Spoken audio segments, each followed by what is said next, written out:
Hi, YouTube. So, Organized take 2, everyone. As you all probably got from the intro, Moon and I saw Transformers 1, well, technically still recently. We've rewatched it a few times between us. Yes. Actually, didn't you just rewatch it literally yesterday?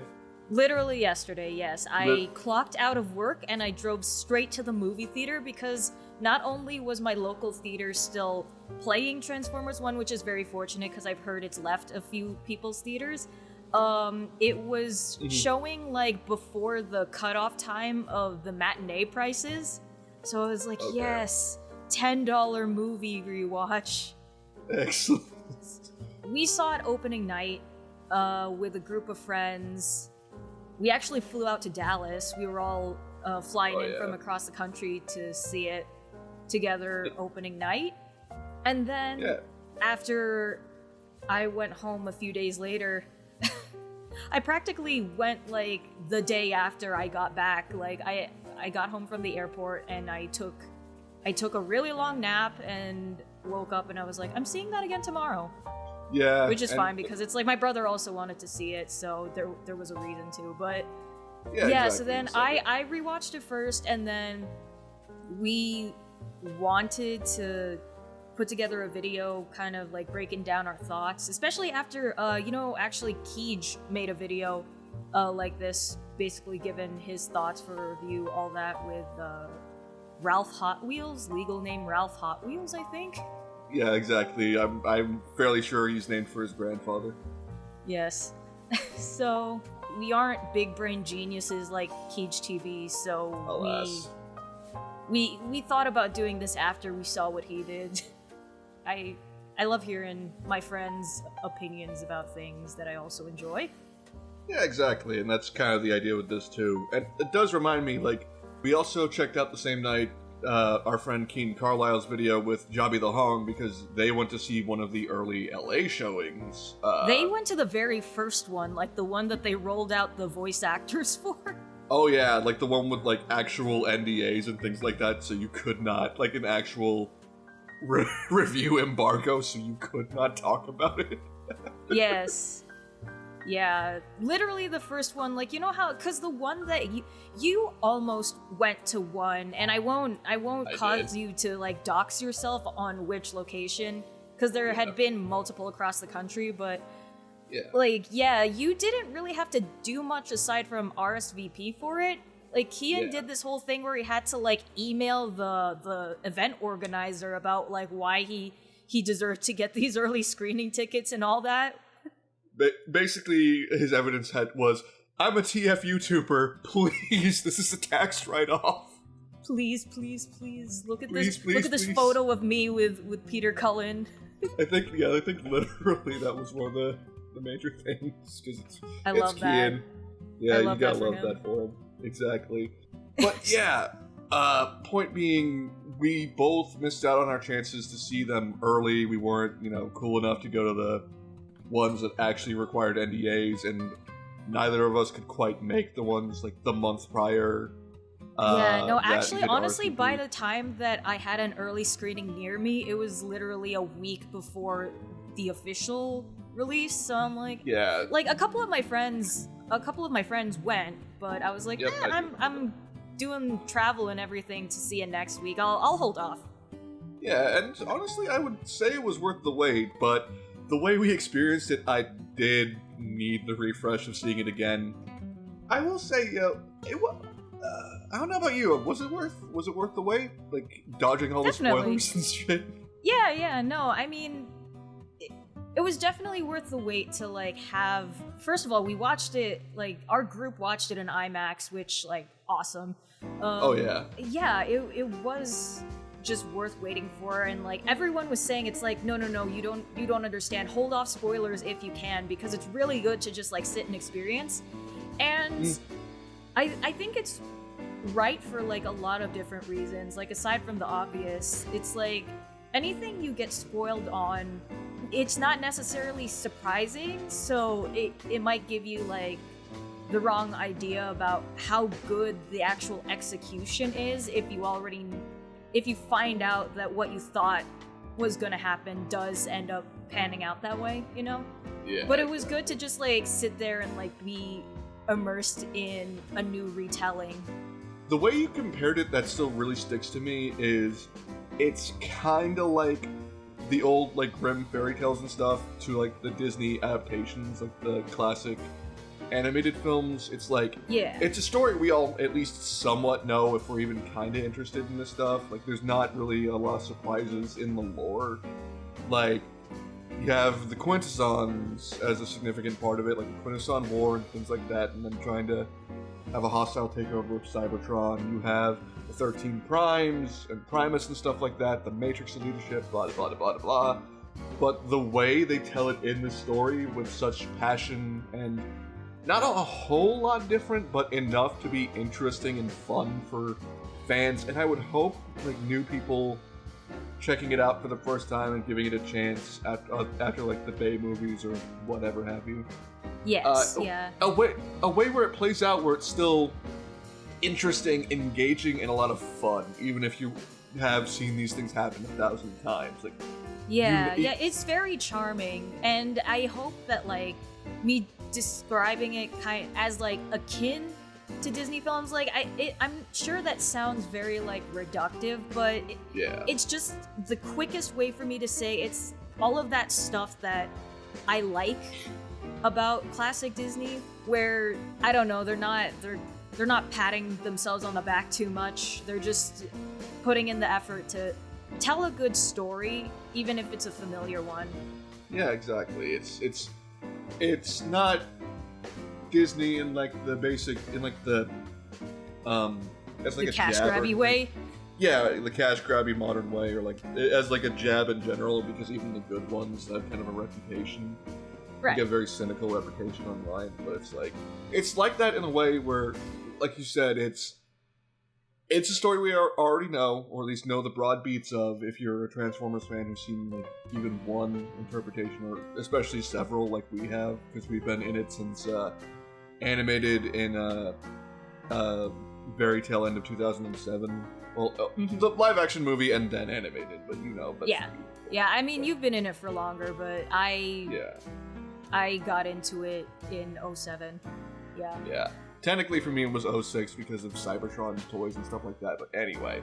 Point being, even for fans who have seen the origin story and stuff pan out across all the different generations, seen it in all the interpretations thousands of times, they play it out in a way where it's familiar but still rewarding. And that's what rewarding, I really like yes, about it. that's a good way of putting it. It's not as bad getting spoilers for this one, because if you're a TF fan, because you already kind of know, or will be able to see things coming, but the way it plays out is worth going in blind. I guess also another reason why I'm saying classic Disney is because a lot of people at the height of the new hype were saying this is basically Spider-Verse for Transformers fans, which is like, I get people were excited, and yes, it is a good movie, but it's not quite Spider-Verse tier, you know? I agree with that, yeah. It shows that we have the potential to get there, which I love, but it's not there yet. Yeah, I feel like for that, as like I guess the first proper critique of Swords is something I've been thinking about since the trailers, and it still kind of sticks with me.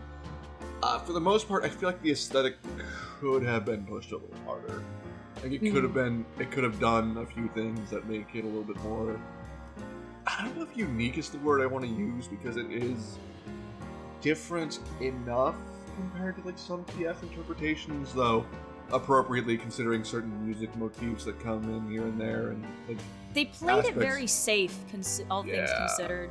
Yeah, you put it really well. A cool idea, like even like a shading difference, would have been like if they went with like the arcane way of how metal is shaded. That would have been awesome. Like more painterly. I mean, and I get why they didn't do that and why they wouldn't risk it on a film like this, because the hand painted texture thing is so time and labor intensive. But I think because especially when the first trailer dropped and everyone was like kind of thrown off by the look, it's because it's set on Cybertron. It's a metal planet inhabited by robotic beings. But because of that, there's a lot a shine that makes it feel uncanny and artificial.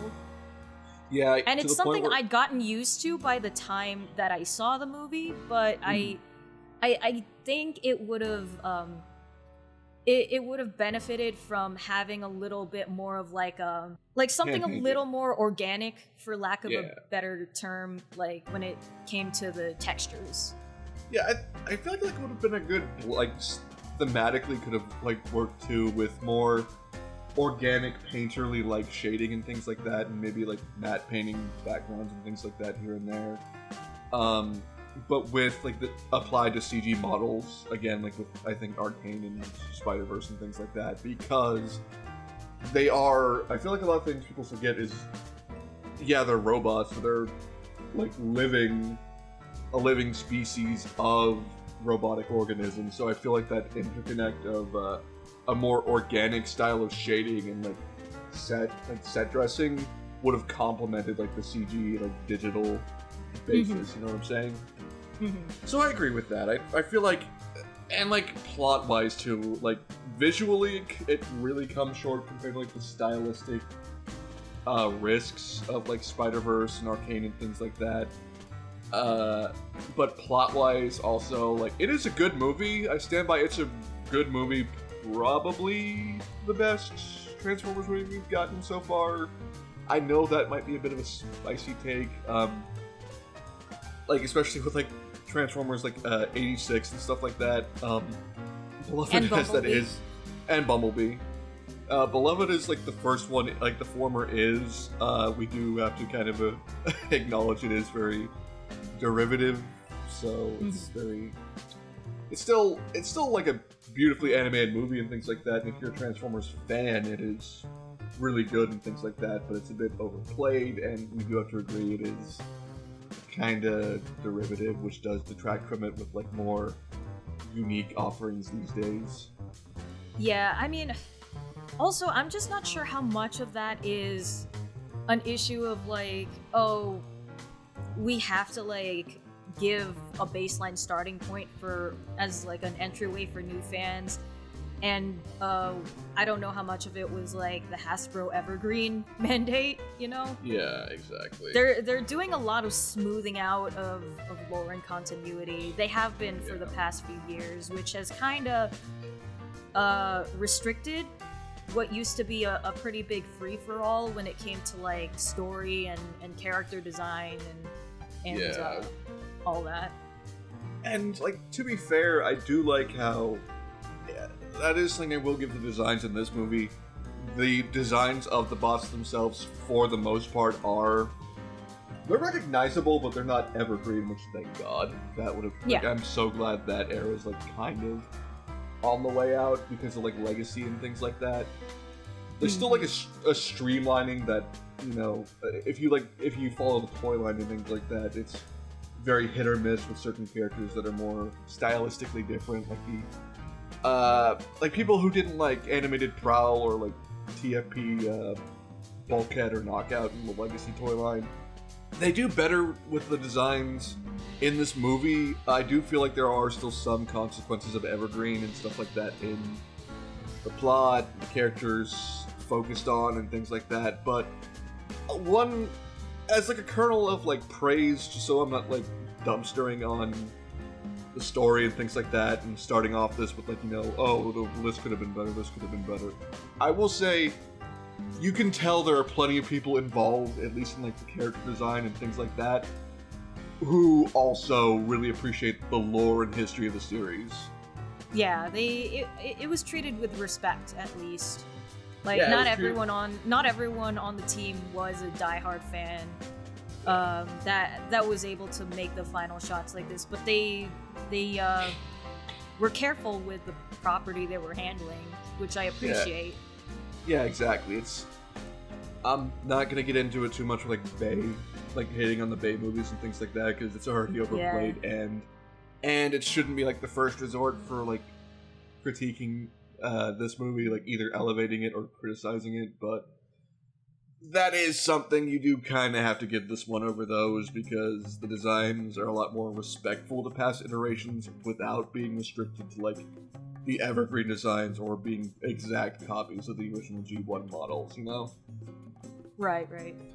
Because, like, with D16, like, his character arc, I think, is one of the better parts of the movie. Maybe a little...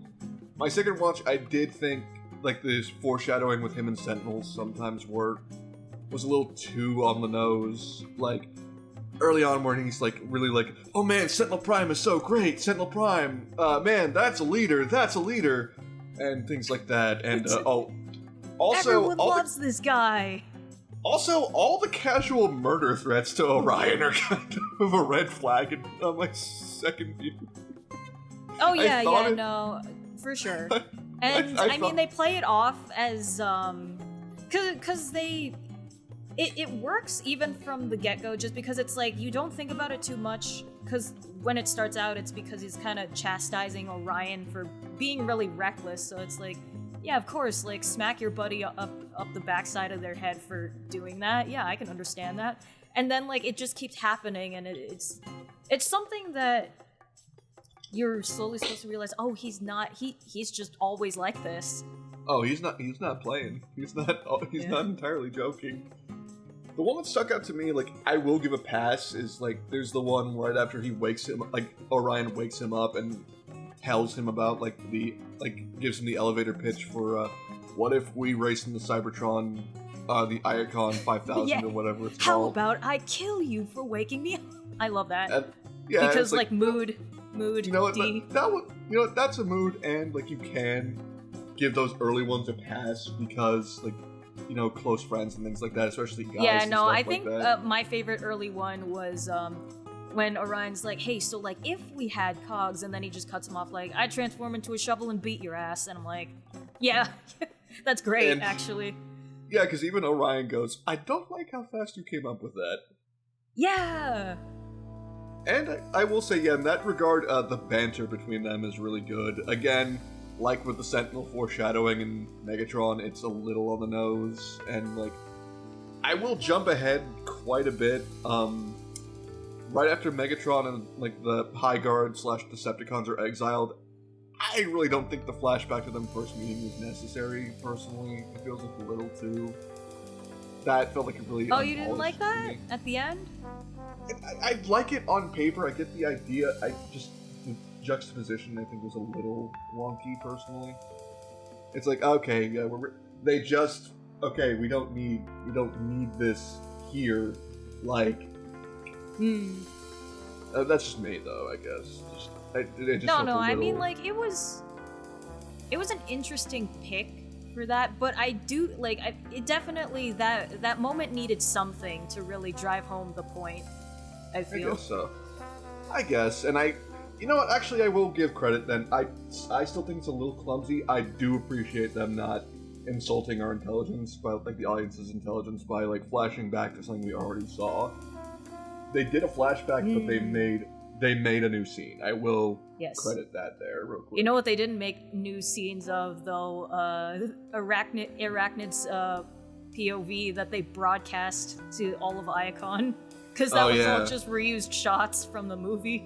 Yeah, exactly. Even when it doesn't make sense, like, you can see in the background, like, there's a wide shot of, like, them, like, Sentinel and his crew kneeling to the Quintessons, and I'm pretty sure Arachnid was in the shot. So, like 100%. Like, maybe if she had, like, smaller little baby drones that she deployed and stuff like that we saw, it would have gotten a pass, but there are little things like that where it's like, okay, like, we're kind of losing track here, fellas. Like, we're gonna make like, new scenes for a flashback we may not need right after, like, the friendship is broken, but we're not gonna shoot new angles for this crucial reveal to the matches. Yeah, no, like, because also, the one that I do appreciate is that, like, there was no corresponding clip for when, for that one part where Sentinel, like, right before he, like, flies out of the pit and launches the missiles, there was actually I don't think there was any corresponding footage to that, because, like, there wasn't a shot of him in that, so it just kept cutting to all these other characters watching the broadcast. And then it also just like cuts back to him revealing that he has Megatronus's T-Cog, which, again, not her point of view at all. He was showing that to D. Yeah, like, I mean, what, like, the only thing I did get spoiled on, as like a quick aside, is, well, air quotes, spoiled, is that, Arachnid absolutely tops Sentinel in bed, so I guess... I guess we're going this far on your Christian YouTube channel. Yeah, exactly. Just a quick aside. It's just, I guess maybe she just looked over and like, "Ooh, mama." Oh no. Maybe that's the explanation. Like he opens up like the port for the T-Cog, and she just goes like, "Zowie, mama." Disgusting. Yeah. I don't know. I'm trying to give him a pass for that, but it is. There are a few, like, minor... Well, minor. There are a few polish issues here and there with that, too. Like, there are some things I feel like they could have done with a little bit more time, maybe. Yeah, oh god. Actually, what else did we put here on our little, like, pedantic cinema sins bullet points? Oh yeah, we literally made the fucking... Oh, yeah. Okay. Do you want to go first, or because I got one right here? I mean, like I see there's another Sentinel one, so I guess like while we're on the topic, you can take that one, and I'll take the one after. Yeah, exactly, or the one above it. Yeah. Yeah. Okay. Yeah. Does not matter. Like, they cannot see the dock. But yeah, no, actually, it's funny. Like the other one we made note of was another one having to do with Sentinel and revealing. And, like, things relating to, like, the public at large, so it really feels like... I mean, I guess it's somewhat fair because it's background characters and stuff, but, like, it is a weird coincidence now that I'm thinking about it. The first instance I really thought of that didn't have, like, a little bit of a... It could have been tightened up a little bit or accounted for was Sentinel, like, during this whole, like, aren't I the greatest? Aren't I, like, the most humble, fantastic leader... of, like, you filthy peons, of you unwashed masses, like, before, like, really laying it on thick before the reveal, which, quick aside here, I guess, I really, like, another casting thing I really had to give him points for was, John Hamm as Sentinel. John Hamm, yes, he was very good. Yeah, he was, and I guess, like, in, like, the classic Disney comparison, not to lean too hard into it, he does kind of remind me of, like, a more classic... like a Renaissance-era Disney villain, in, like, the best ways. He's very, it's like if a twist villain was made, like, done in, like, the 90s era, like, the Renaissance era, so, like, done well, for one thing. It's on the nose, it's kinda, you can see it coming, especially if you know anything about Sentinel and any other telling, but he does it really well, he plays it really well, he's very charismatic, very fun, and even when he's being, like, a complete asshole, like, mask-off, asshole dictator and things like that, he's just so fun. Like, you just... the king in Wish if he was good. Yeah, exactly. Like, you love to hate him. And, so I just want to give that as an aside real quick, to kind of give praise as we go along, but...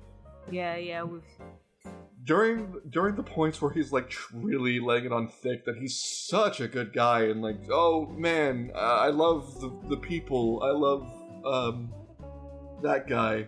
Yeah, you know your name. The point where he makes an announcement when you first see him, and like he does like the big presentation across the planet.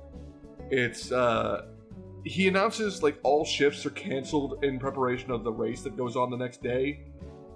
But then, like after the race is done, and he praises D and Orion, and saying like, "Oh yeah, man, you guys may not have won the race at all, but you guys just being in it was so inspirational that it increased productivity by 150%. And it's like, wait, you announced planet-wide all shifts were canceled, like, the next day. But then, during the race, we see Alita and... there's, like, several miners. Like, it's not even, like, a small amount. It's, like, full-on groups of them that are still working their scheduled shifts. Yeah, because you can see, it's not even just the ones that are, like, banished to the lower levels that they don't, like, people don't usually know about. You see people in, like, the barracks and stuff where the, like, miners, like, D and Orion usually go. You see them down there during the race. Like, what? Yeah, they're not even bothering to watch, and then Alita is still clearly working, because she just happens to catch the race on the screen. Yeah, no, Yes. this is definitely like, this is like a Labor Day situation, which is really ironic. Yeah. But it's like that situation where it's Labor Day for retail workers is like, oh, everyone's off, but not you guys. Not you. You're essential. You're here to make for the benefit of everyone else who's got the day off. Now I kind of want to see like characters who have like transformation cogs go down like the barracks with the miners and like do the thing on like holidays where it's like, wow, I can't believe they have you guys working today. Why would they do that? Motherfucker, you're here. Well, this is why why we're here. You're why we can't go home. I think that is their home, though. I feel like if they sleep in the barracks, that's just where they live. Yeah. They sleep standing up like cows, though. Have you noticed that? I did. I wonder if that's because they're laborers or if all Transformers do that. I hope there's a deleted scene where it's like the one scene where like it's Farquaad in bed and stuff like that, looking over like the princess, eligible princesses, and it's just Sentinel. Like in a golden bed, like with a blanket over him and like erected by his side. Not even sleeping on the bed, just like standing there. God, lying down privileges. Yeah, exactly. You have to be in this tax bracket to lay down when you sleep. That's so upsetting. It's sad, but it sounds about right, doesn't it? It does. Yeah, oh, before I forget, yeah, so, like, after that, my last pedantic CinemaSins point, so, at one point, they're out in the waste, they get captured by, formerly I guess they're still the High Guard, but now they're just a bunch of weirdos who, like, live out in the wasteland, Mad Max style, and, they only value, like, raw strength of, like, one guy beating up another guy, so, in that fight between D16 and Starscream, they start chanting D16's name, despite the fact that at that point none of them have been like formally introduced by name. They wouldn't know his name, even if Soundwave like gleaned it from Orion's mind. There's no way he passed that memo along to everyone to everyone in that wreckage ship. Yeah, exactly. And it's not like he was joining the chants or anything, because you would have heard. Yeah. Because he has a very distinct voice. Like, I do like, he's voiced by John Bailey, who voiced Soundwave in, like, the Bumblebee movie and things like that, but I will say I do like how, in this one, they gave him a slightly different voice and effect, despite the fact that they got John, because they could have just done G1 Soundwave, but they do kind of their own thing. Well, the thing is, like, the thing that makes it sound different is the vocoder, because in the Bumblebee movie, they got it as close to the G1 vocoder as possible, so it sounds more melodic. But here, they only put, like, a slightly stronger filter on his voice, so it's that Dr. Claw-sounding voice that's just slightly more modified, but not to the point where it's, like, unrecognizable. Yeah. Actually, on the point of this last like real nitpick we have put down, I feel like that's like, because I think there was some behind the scenes stuff that were put up by someone in production. I'll try to track it down for the video, but they point out like the throne Starscream sits on and stuff is a very pointed reference to the '86 movie and the coronation scene, which is cool because, you know, like, oh, it's like Megatron usurping control from Starscream and things like that and all that in front of the throne and all that.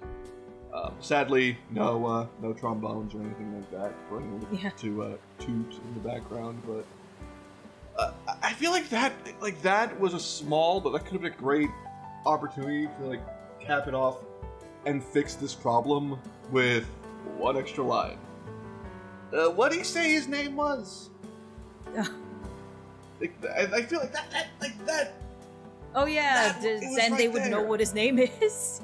Yeah, like I know it would have been early. Maybe like I'm not a screenwriter. I don't pretend to be, maybe this would have been a bad idea. Like maybe this could be why they had a problem. But when I put it down during my rewatch and stuff, because unfortunately the theaters were so dead, I was able to just chill in the back and sit on the top row. Yeah, phone out, tapping in my notes as the movie went along.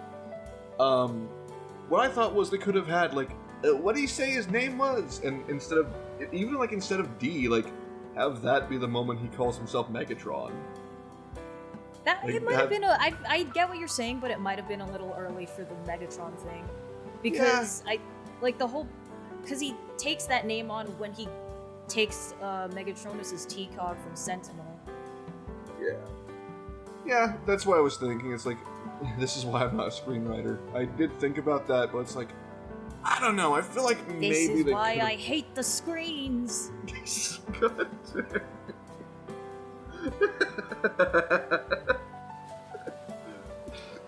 Okay, that was a good. Where was Captain Fanzone for this movie? I want to know. I feel like, and before anyone says like, oh, this takes like place 3 million years before the fucking main event. Shut up. Captain Fanzone is an immortal being who transcends the limits of space and time. You could have made it work. I demand a Captain Fanzone cameo in Transformers 2. Sorry if you can like hear the creaking of my chair, by the way. Like I'm trying to, because the waveforms on my end are huge, and I'm just talking normally. The waves. So I'm just trying to make sure that my gain's all the way down. Raise your hand if you have wave in your name. Guys, raise your hand if waves in your name. There's a lot of waves. Dude, B127, literally me. I'm sorry you had to find out like this, but you're literally dating this man. No, because the problem is I don't want to punch your face in until it concaves. Yeah. I don't want to jam my fist into your face until it does like the anime cartoon thing where like it collapses and spirals around my fist. Don't do that to B127. He's just a sweet young man. He's a fucking yapper. A chronic yapper. You're gonna beat him to death for being a yapper? Yes. What? Yes. He's just a little boy. Fuck them kids. No. It's like Manila all over again. I just want to lay hands, and you're just like, no. Not my boy. Ugly sons. That's my boy. No, my boy. Father, help. Okay, I will say before anyone thinks, like, because, like, seeing the movie, Bumblebee was not as bad as I thought he was going to be. I will say that up front. He's not as bad as I thought he was going to be. The trailers really did the movie a disservice by making it seem like that's, like, it was all just a comedy and it was all going to be, like, the dumbass, like, badassatron kind of jokes and stuff like that. And, like, it doesn't take itself too seriously, but they definitely overplayed the comedy aspect with the first trailer and things like that. And right. Bumblebee is not as bad as I thought he was going to be. I will credit them with that. And credit to you, I do kind of agree when people say, yeah, he is the most annoying part of this movie, but that's saying something about this movie because he's not that bad. Yeah, he's not. Like, he does, again, not trying to sell it too much, because it's not just a Transformers Disney movie, but it's a good frame of reference. It reminds me of, like, the follow-ups to Genie, like the comic relief characters in the Renaissance era that did not quite hit the mark. Or, like, for the non-Disney animations around the same time. I did put down in my notes during my rewatch when he's like yapping after Alita joins the party to follow the sort like the message and things like that left by Alphatron. Which, by the way, real quick tangential nitpick there. Who the fuck left that message there? How did the Alphatron like distress beacon get into Iacon for one thing, and in like the waste management area? Like, how did that happen? Starscream fucking dropped it, dude, and then it was just like sitting in scrap metal for for like 50 years until someone was like, oh, that's gotta go in the chutes. Yeah, I'll take it, just so I don't get sidetracked.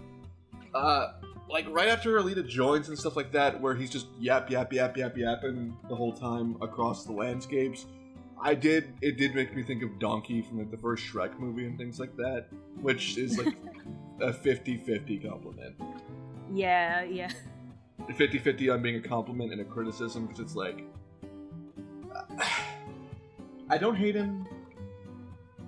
Keegan-Michael Key, like, really carries the character and makes him engaging, or, like, tolerable anyway, like, really brings good charisma and stuff to the character. I wish Alita told him to, like, outright shut the fuck up, because, like, it was, like, I wish it was PG-13 so she could have gotten one fuck to tell him, shut the fuck up. Because... you get one F-bomb. Yeah, exactly. Well, I mean, there are slurs in this movie. GoBots definitely feels like a slur in this movie. Oh, what a dark... I think at the very beginning, like, Darkwing straight up called D a no-cog, which sounds way more insensitive than what they were saying before, which is like, he doesn't have a cog, he can't even transform, you don't have a transformation cog. Like, calling someone a no-cog sounds kind of harsh. Man, you're really gonna call me a no-cog with the RG? No! It's the way he says it, too. It's the way Darkwing says things in general. Like, there's the one clip of him losing his shit going, miners! Which, by the way, this movie's gonna be great for out-of-context Oh, lines. yes. Like, oh, yeah. They talk about the people working in the mines quite a bit. You can imagine how many times they say it. Yes, and with attitude and in very... With attitude and disdain. With attitude and disdain in very interesting context, too. Let's not, like, I feel like I've already seen, like, this, like, the tip of the spear with, like, Minecraft YouTuber jokes with, like, one clip of Sentinel going, it's a real shame. You really were a great miner. It's literally, I think the caption was, Minecraft YouTubers when their girlfriend turns 18. No! Oh, disgusting. I know!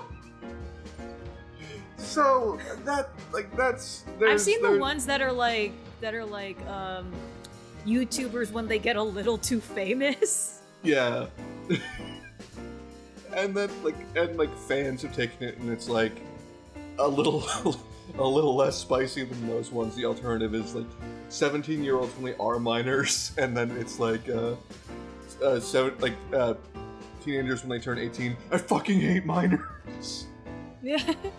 So, I think they're, like, I feel like Hasbro or Paramount or whoever, like, a combination of the two maybe, were shooting for, like, some kind of meme potential with, like, the Badassatron thing and whatnot, but unfortunately, I think the fact that they struck the wrong nerve.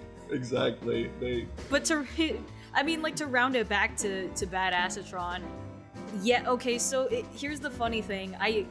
I was one of those people who thought it's like, oh, they'll only use it like once or twice, and that'll be fine. But then he says it like 3 times in succession, and the first time I watched it, I was like, okay, yeah, this is kind of annoying. But then I watched it the second time, and and it was actually kind of funny to me. For some reason, I don't know. The repetition of it was finally getting to me, and I think that's where the brain rot aspect comes from. I think, to be fair, I think it is, like, just, they do sell it a bit. Like, I still thought it was annoying, especially on my second rewatch. I even put in my notes, like, man, Alita's a lot nicer than I would be, because if that were me, especially, and he was just yapping at me and going, Badassatron, and stopping for effect 3 times, I would have told him outright, shut the fuck up. Not, hey, I'm gonna need you to stop, I'm gonna need you to talk less, like, shut the fuck up. Or I will blitzwing your ass early. No. Something that Rito actually pointed out after the fact when I said that. They were like, yeah, and it's kind of funny too how his little antenna, they pop out every time he says it, like a dog perking its ears up. Yeah, it pops out. I do like that little attention so to detail. Cute. Yeah, and there's another funny shot like that in the background when Orion and Elita are talking during that bit where Bumblebee's legs are sticking out of the ground and he's flailing helplessly and like and Dee has to like pull him up. Yeah, it was a very like old school Lego Star Wars kind of visual gag, and I loved that. I do love like that attention to detail with the movie, and like there's even interesting things going on in the background that aren't too overpowering, you know? Yeah, cause like the thing that keeps B from being annoying is that they know when to restrain him. Like he's totally serious in the cave where they find Alpha Trion. There's no quips or anything. The closest they get is when he's like, I don't believe it.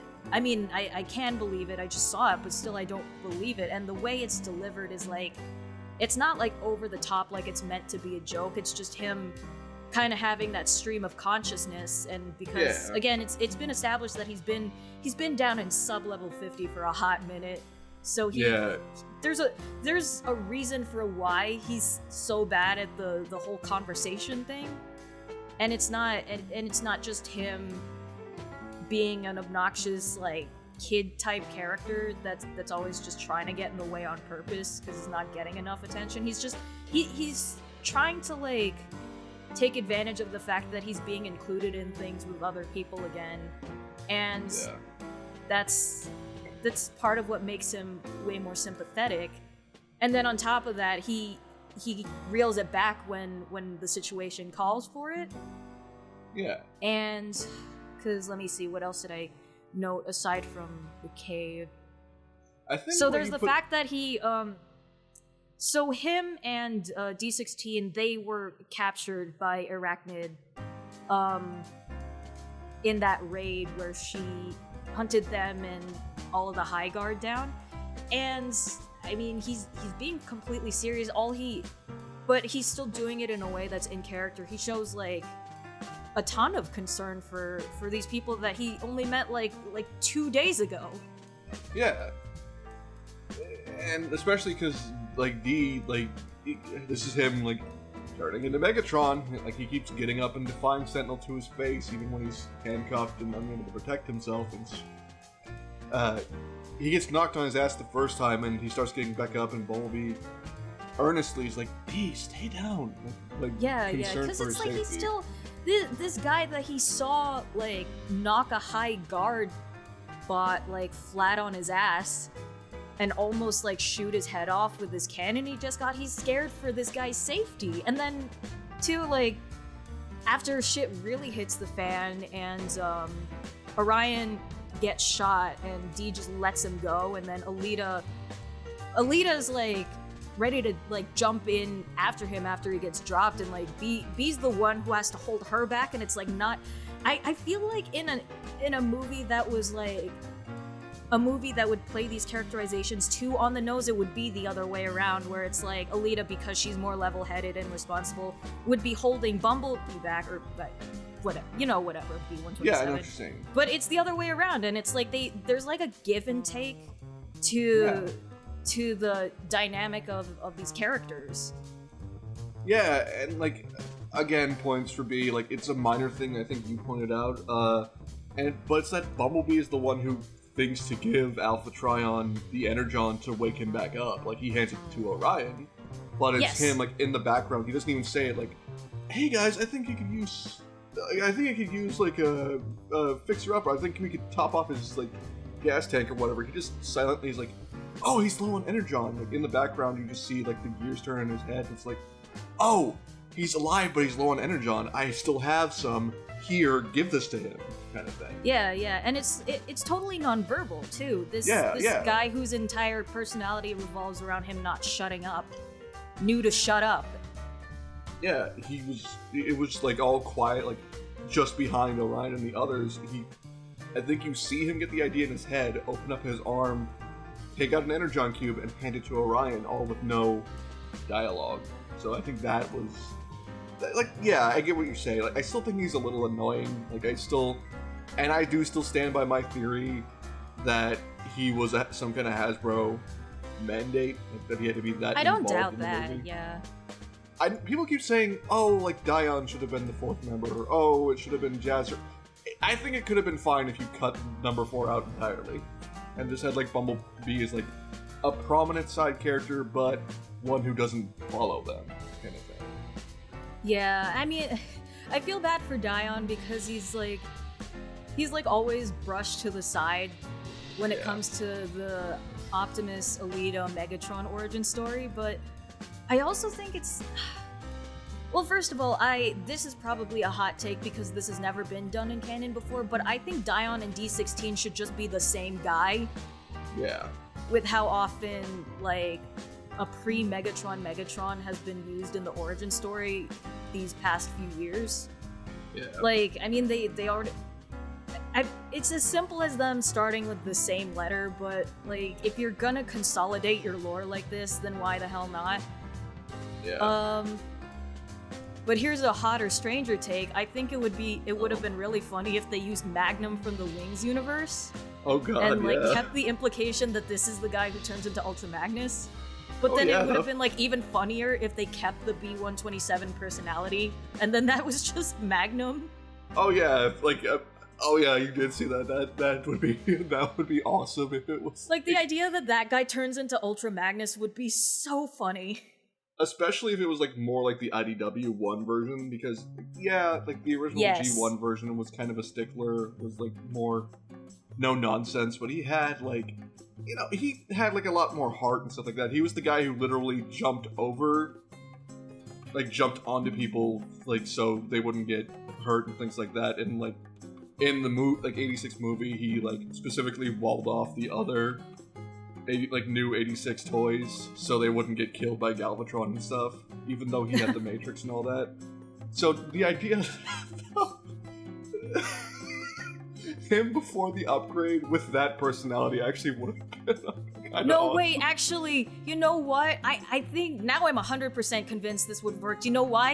You remember what B says at the end when Optimus tells him that I get to work for the government! Yes! I was just thinking of that. As soon as the words were leaving my mouth, I just thought of that. Oh my... B, I love you, buddy, but you should have been Ultra Magnus. That would have been fucking hilarious. I've seen people be like, oh, like, you know, Megatron did discard the T-Cog he had, but the one that Alpha Trion gave him was still, like, a Prime's T-Cog. Somebody else, like, being set up as, like, Ultra Magnus or whatever, like, that would have been interesting. No, now I do kind of wish that B was pre-Magnus.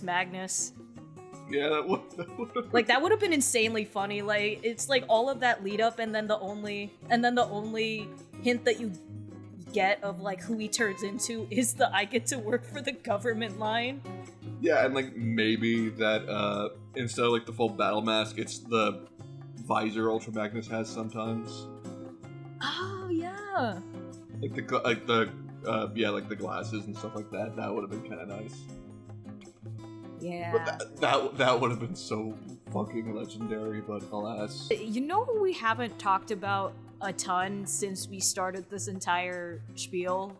Huh. Ryan and D16. Oh yeah, the literal main characters, the one with like, the big ticket celebrity voice actors behind them. Yeah, who did fantastically. I'm glad Chris Hemsworth rose to the occasion.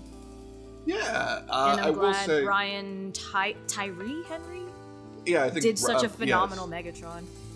Yes, he did. Like the journey, like as much as I make fun of how on the nose like some of the early hints were, Brian Tyree Henry is like fantastic as Megatron, and like with like the journey and things like that.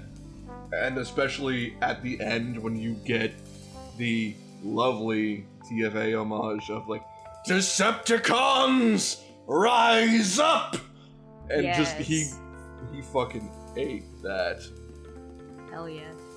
And like, I mean, like, he was really putting his whole ass into like all the, like every time D switches into Megatron mode, like even before he like makes, like he hits the point of no return, it's like all of it just has this intensity to it, where it's like we talked about the foreshadowing with like the playful threats of violence at the beginning, and then And then you get to the point where after they realize Alphatrine's telling them the truth and Sentinel has been lying to everyone, and he has his whole, like, he has that turning point of, like, it's like, oh, you don't want to stop him? No, I want to kill him! Like, that, dude, that part, it felt like, I want to call it a monologue, but it, like, wasn't even. It was like, what, like, 3 lines?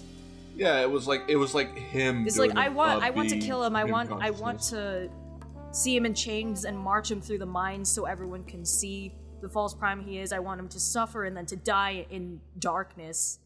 But we all know it doesn't matter what I think. Like this, and then the switch at the end where it's like, it's like that was like 100% a Megatron delivery, and then it's like, in the next second, it's just back to being D, annoyed at Orion. And now, and it's just that the stakes are higher, but then it's like he's back to being the person that we're used to seeing him being. Or so we think, because when they... yeah, right? Yeah, because, like, it's, like, I think a slightly better handled Red Flag of, like, right after they get the cogs and stuff, how he saves the other 3 at the bottom when, like, I think, what are they called? Death Trackers? Like, the Viacom-looking guys? Yeah, I think the black ones are, yes. Like... Yeah. Mm-hmm. Yeah, like Death Stalkers or something like that. The guys who look like the TFP Viacons. A lot of TFP in this, like especially because you can hear notes of the Prime theme at certain points. Like, even when Aligned loses, it wins. Yeah, exactly. But at the bottom of the hill, which by the way, another quick aside, I do like how it shouldn't work, like the organic jungle backdrop for that scene and whatnot, and some like the surface aspects. It shouldn't work on a Cybertronian, on like a metallic, like robotic planet, but it is handled well enough that I think it like adds to the background, like helps add some variety to the shots, but without being too distracting. No, I mean, like, it definitely needed something, because it's like, if my points from like way earlier in the video about it all feeling too metallic and artificial, they stood in the final product. Like, without all of that vegetation, it would have been way more stark. Yeah. And, yeah, well, to not get too sidetracked from this point first, when he rescues them at the bottom and stuff and, like, runs a guy over in his tank, well, actually, doesn't he shoot him first? Like, with, like, the tank barrel? Yes, so he shoots him. He doesn't even run him over. So, like, I think what happens, so he shoots him, the tank rolls down the hill, he transforms and jumps and then steps on the body. Oh, yeah. Which is even worse somehow. Now that I think about it. Because it'd be one thing if it was like... I'm actually not sure, like, are the track, like, because I heard that they're just drones, so it's, even though they can transform, they're not actually sentient. So I think the implication is that all the T-Cogs that Sentinel was taking out of the mining bots, he was just putting in the drones so that they could transform. Yeah, that's true. Very beast machines. I like that. Along with, like, the implications of a techno-organic Cybertron. Mm-hmm. So, if that is true and not just us thinking too much about it, which I doubt. In this case, I would actually doubt. One, good attention to detail and deep cut lore. But, secondly, yeah, I guess they would have to be drones. Like, never make a point of them being alive, because otherwise Bumblebee is a psychotic murderer at the very end. Yeah. No, dude, like, someone... Because I remember early on, someone in another server was like, dude, I think his body count was, like, higher than Megatron's at the end of the movie. Yeah. And, like, if Orion and Ariel wouldn't, like, Orion and Alita weren't there, like, when he busted on the door for, like, actual Joe Schmo, other cogless people, like, just doing their jobs, would he have fucking murdered some of them? He just would have, like, stabbed somebody. I mean, he points his knife hands at 2 of them to, like, scare them into, like, siding with him. I know it's not to, like, think too hard about a joke, I'm not going that far, but it's just, like, the implications of Bumblebee also being a blood-crazy, like, yeah, he's like way too excited. Baby wants violence. Yeah, like, after, like, 5 minutes of being alone with Megatron in, like, the throne room with Sentinel, he just also catches the murder bug. if your name has more numbers in it than letters, you're more prone to violent outbursts. Maybe it's just like the similar Alita gets it a little bit, but like she's more letters than numbers, so she can rein it in. But the other two, they're problems. They're on thin fucking ice. But yeah, with Megatron, it's like the little thing, because he shoots the death tracker or whatever the hell they're called. Steps on his body, like you said, and he's like laughing and like enjoying. Like, you could maybe excuse it in the moment, and I'm pretty sure maybe that's what they were thinking, the other three characters, of, oh, he's excited because he can transform and things like that, and we have all this, new power and all that, and whatever. But then, shortly after, Orion is talking about the plan of, like, revealing Alpha Trion's message about Sentinel's betrayal and things like that, and he just up and yoinks it from Orion, and, like, no, that's cool, man. I've got it. And it's just like Orion's like, okay, man, but like it's for some reason he made it into like actual physical sand. I don't know how we're supposed to project it when we get back anyway, but it's a very delicate message. We're not going to be able to get it from him again. Our proof. Like, I think what he said is like, our proof is in there, and you're spilling it everywhere. Yeah, and then he just turns back cold after like the second time, and like the third time he's like, I said. I got it. And Orion's just kind of like, okay, man. All right. And it's a more subdued red flag that I think is like a good proof of like the chemistry and how like the relationship starts to devolve towards the usual Optimus and Megatron dynamic between Hemsworth and Henry. Yeah. I think that's a really good, like, more subdued foreshadowing for Megatron and a really good character moment between the two. Right.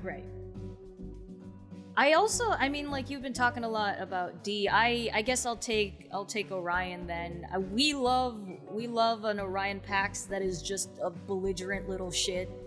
Yeah, like a troublemaker. I do love. I'll let you take the reins, but as a quick aside, I'm just gonna say, I do love how they kind of flip like the expected dynamic in this origin, where Orion is the one who's like a troublemaker and things like that, and D is the one who wanted to follow the rules and keep his head down. Yeah, no, definitely, because like aside from that, again, aside from that just being like too predictable, knowing who they become later, it's just nice to see a different spin on it. Yeah. God, I was gonna. Oh, yeah, because normally, I guess, if by chance someone who's seen the movie but is not a huge Transformers fan yet, is typically how it goes is that Orion is like this kind of straight-laced librarian type because he's an archivist. He would also previously be a dock worker in G1, but that's not really as used these days. So, and then Megatron, or the guy who becomes Megatron, is just a straight-up gladiator fighting in the pits for money.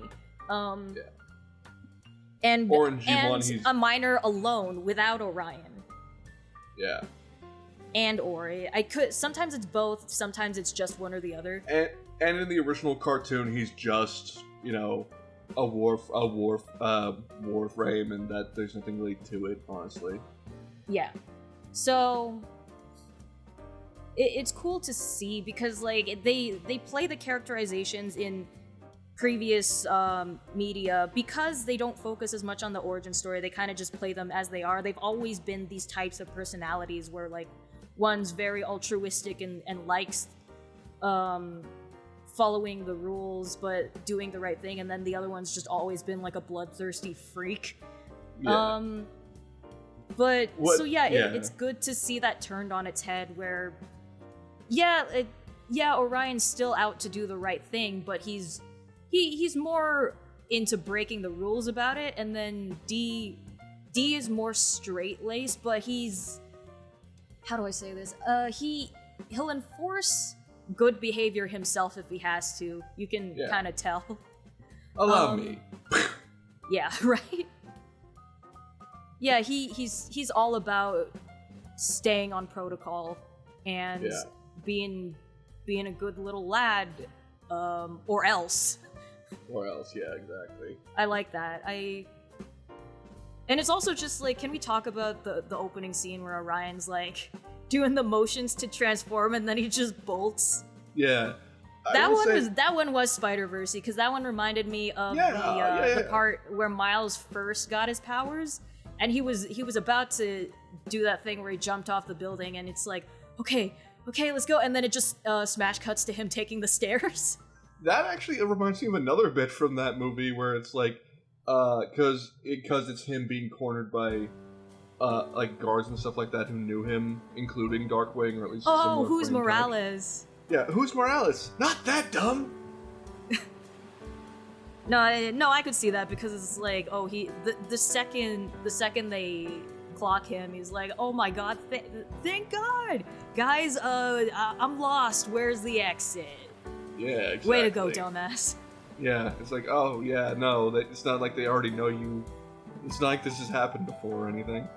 Yeah, no. Oh, and another thing too is like, not only is this not the first time for Orion, Dreadwind, and Darkwing. Like, you hear when he jumps off the street and onto a passing train, like when the people in the train notice that he's on top of the car, they're you hear one of the ADR actors being like, "Ugh, it's Orion." Yeah, it's like, it's this fucking guy again. Not to keep hitting on the Disney nail, but that just makes me think of like the bell, like in the. Or wait, no. It makes me think of One Jump Ahead from Aladdin. Oh my god. Like when it comes out, I can see that. When it comes out on digital, like tomorrow, maybe we should edit that over the opening scene. Yeah. I guess too. It also just goes to show that like your values. Something about it's like at their core, it's like, yeah, their behaviors tell them a little bit about their personality, but like their reasons for acting the way they are say a lot more about where they end up at the end. Because like Orion is breaking the rules, but he's doing it for the right in reasons. A way that he because he thinks it's going to help. He thinks if he figures out what happened to the Matrix of Leadership, it'll make everyone's lives better. Yeah, and that's what Sentinel's supposedly doing. So it's in keeping. Yeah, he even says like, that's what I'm doing. I'm helping him. And then D, by contrast, he trusts authority, and he thinks that harsh punishment is justified for breaking the rules, and that, as it turns out, is not a mindset that goes away when he realizes what Sentinel actually is. It just changes course into him being like, that authority is wrong. If I become the authority, I can do things the way that they need to be done. And, rest is history. Yeah, and it's like, it makes it's sense. Very selfishly guided. Yeah. If that makes sense, whereas Orion's rule breaking is selflessly guided. Yeah, and like, what's interesting is, I saw point out somewhere, like, the final breakdown and stuff, like, of Orion trying to stop. Oh, I was gonna say save Sentinel from Megatron more, but I feel like, character-wise, it's more him trying to save D from becoming like Sentinel, but he uses the absolute worst words you could use in that situation. I know, yeah. Well, I saw someone point out somewhere, I don't remember who, it was like, they don't see in this moment how the other, at least to them, is acting like Sentinel, but Orion's the one who articulates it. But I think from Megatron's perspective, it's like, oh, Orion's making excuses and trying to sweep this under the rug and things like that or whatever, and then he's being a hypocrite.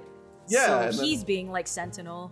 Yeah, but then from Orion's perspective, it's you're just killing people, like snuffing people out and trying to on a whim.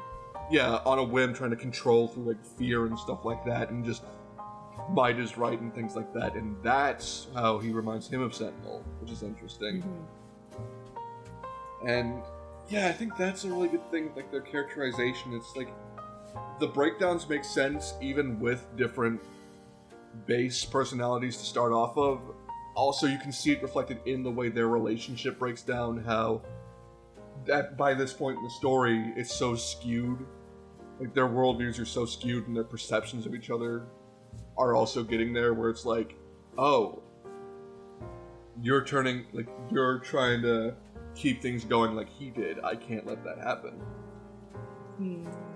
Certainly doesn't help when Orion comes back as Optimus Prime. I imagine that really doesn't help for for Megatron. It's like, oh, so God loves you more than me, huh? I always knew you were God's favorite. Oh God, it is.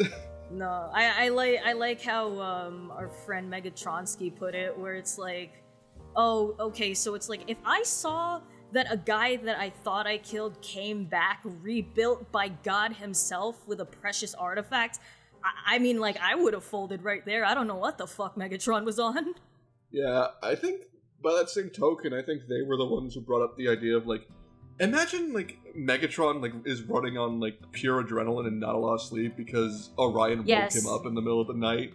And to talk about the icon and then...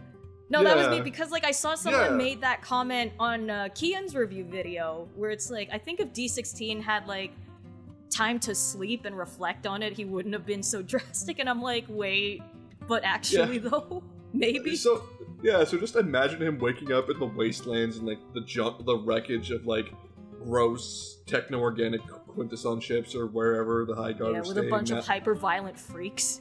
Oh yeah, because they can't even stay where the High Guard used to. They have to find a new, like, freaky Mad Max shelter because Iraq and, like, the Death Trackers blew it up. So they have to find a new squalor to call home, and then I imagine Megatron 1 sleeps laying down for the first time in his life, and like he wakes up. He's like, "Whoa, my back feels amazing." Oh yeah, no. He wakes up in bed, like, complete with, like, a nice little blankie and a nightcap, like, holding it over him like in an old cartoon. Glass shatters, his eyes open, and he's like, "What have I done?" It's like the fucking Squidward meme. Yeah, exactly. I've made a terrible mistake. Orion, please. I killed my best friend and pissed off God. Orion, please. I was just a little I was having a case of the Mondays. Oh God, what's the fucking McElroy bit before? It's like, I was thinking. Are you fucking possessed? You used to be my brother. I'm having a case of the Monday. That's exactly what I was thinking of. And I need to see that animatic of TF1 now. Like, post beam of light smashing through, like, solid metal in front of Megatron after he got his ass whooped, just like that fucking audio and Megatron on the ground, like, I'm having a case on the Mondays. At the same time, like, I think on that point too, like, even from Optimus' perspective, you gotta think about him getting a good night's sleep in his new government office and shit like that. And it's like, I fucking died. I fucking died. Holy fuck. It's not even just. There used to be a gaping hole in my chest. Can we just talk about how how madly beefed both of them got when they upgraded their T-Cogs? Because it's like, so that cannon blast destroyed Orion, and then after that, D upgrades himself with Megatronus's T-Cog, and then so it's like he's stronger, and then Orion comes back as Optimus, and Megatron fucking shoots him the same way in the same spot. It doesn't even leave a dent. Yeah. And it's like, the shot that took his arm clean off and blasted a big gaping section in his chest that lived. By the way, falling in the pit, you see him and Sentinel turning gray, like in the old 86 movie and stuff. Both of them were fucking dead. Like, dead. Not even, like, Alphatron and, like, some of the Primes. By the way, crackpot theory is an aside. I think Solus could come back because she still had her colors and, like, just a spike through her torso. She's fine. She can wipe that off. But yeah, I thought you were like gonna say it about all the primes, because it's like you said that once before, where it's like I don't think any of them are dead. I think some of them were just even weaker than Alpha Trion. But then it's like that made me think, because Alpha Trion took some of their T-Cogs out, so I'm just imagining it's like, who is it? So it's like Prima, Alchemist, and Micronus. They like the three of them wake up. They're like, Alpha Trion, where are our cogs? It's like it's like the one clip that's circulating around of the miners and stuff like that who were built after Sentinel's betrayal. It's like, where's my cock? What? My cock? Where's my cock? It's just that with the 4 primes. Oh wait, no, it would be 5 because Megatronus, even as a severed head, still has color. So either the purple, like the Decepticon, Proto-Decepticon, like badge is paint, like a separate helmet that doesn't gray with him, or as a severed head, Megatronus is somehow still alive. Which would actually be interesting if they went the Fallen route, but that's anyway. Yeah, but anyway, to round back, it's like you were saying, Megatron, like, fucking killed him, like, blasted him off, like, he was already not doing well when he was hanging on, like, even if... Don't phrase it like that, please. No, I'm leaving that in, actually. Nah, I'm gonna do my own thing. Okay, when Megatron blasted his arm off and like he was bleeding to death and things like that, hanging over the pit, the convenient pit to the center of the planet, to the point where even if like the alternate time, like there was an alternate timeline where D was like, hang on buddy, I'll save you, by the time he pulled him up he would have bled to death. Like it was that bad. But then, like you said, when he becomes Optimus against an even stronger Megatron, actually. Yeah, no, that's what I'm saying too. It's like he tanked a hit from an even stronger cannon blast that killed him. Yeah, triple barrel cannon, by the way. Yeah. Tarn is gonna be a nightmare if he has like 2 triple barrel cannons in this continuity. Oh my god, Tarn is compensating so hard in this universe. Unlike the memes, Tarn actually just doesn't have a penis. That's why he has like 6 fucking there's barrels nothing. on his way. There's nothing wrong with that. Sure, if you don't want one. It's just that his vibes are rancid. Exactly. There's nothing wrong with not having a penis. There's something wrong with being Tarn. Yeah, right? There's everything wrong with being like Tarn. Sorry, Val. They will slay you. Slay or slay? Ooh. We shall see. But yeah, it is interesting. It's like, again, not surprising. You go in knowing it's kind of like Doc Ock and like the Insomniac Spider-Man games, but it's like they do it in a way with like D as a character, and the way Brian plays him is like you do not want to see him go down that road. You don't want to see the friendship dissolve. That's the thing. It's like watching Revenge of the Sith. They're like, maybe this time they'll choose the right fucking option. Maybe he'll go with his wife, who is pregnant with his child, and not become Darth Vader. Yeah, maybe he won't murder a whole school worth of children. It's like, but Megatron, maybe this time he won't make John Hamm making a Higao face. I gotta put it in the edit because that's not gonna make sense otherwise. Like the really scuffed one where it's like theater quality. Where it's theater quality and it's like Sentinel with his tongue out and eyes closed with Megatron behind him. Somebody shared a higher res version in the spoiler channel. Oh no. I think I just love the theater edit more because it's like the MCU like Endgame taking the piss kind of edit, like tier edits where it's like who was it? Because I was gonna make a Kamen Rider reference, but no one like. Oh, I guess my audience will get it. It's like the. Oh wait, no. What was it? Because there was a really good one. It's not. My mind jumped to Shrek, but that was not it. But it's like. It's like the we need to distract Kang meme, but it's like characters that blatantly would not be in a Marvel property. You know what I'm talking about? It's like, yeah, no, I know what memes you're talking about. I haven't seen a Kamen Rider one. I don't doubt that it exists. If anything, like, that would make perfect sense. Yeah, but like, that's what I love about like the cursed ass like Sentinel edit, or like the first one, where it's like the quality is bad because it's like a screenshot, or not a screenshot, it's a photo of it in the theater, and someone just edited it really convincingly. I like just the love one that. where it's like, we have to stop Krang or we're all doomed. Yeah. Say that again. Oh god. We need more of that kind of energy for like the 5 people who are in the TF1 screenings right now. Or who knows, maybe after the most critical review and things like that, maybe there are more people in it than like the 5 other people I saw when I went to rewatch it. Or actually, even, like, didn't you notice, like, even during, like, the Dallas showing opening night, it wasn't a full, I don't think it was a full theater, because, like, there were plenty of empty seats. There were plenty of empty seats in our, like, granted, with our group, for the first showing in Dallas. No, our group of 13 people was just obnoxiously loud. Yeah, because, like, we had to show our age as, like, the oldest members of the group, because we had to take the mom and dad roles of being like, okay, guys, like, literally, you were doing, like, the shush hand gestures, and, like... Yeah, like, when at the brightest points of the screen, I would just, like, look...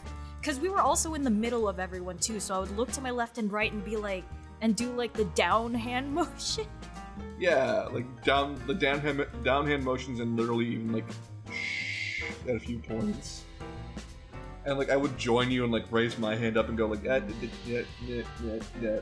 Intensity. Let's just bring down the intensity a little bit. People are turning around and looking at us. Guys, we get it, but public image. When did we become the chaperones? I don't ever designate me as the mom friend of the group. That's not gonna end well for anyone. Well, apparently, because our usual mom friend was one of the people screaming. I know. Yeah, like I'm like, how could this happen?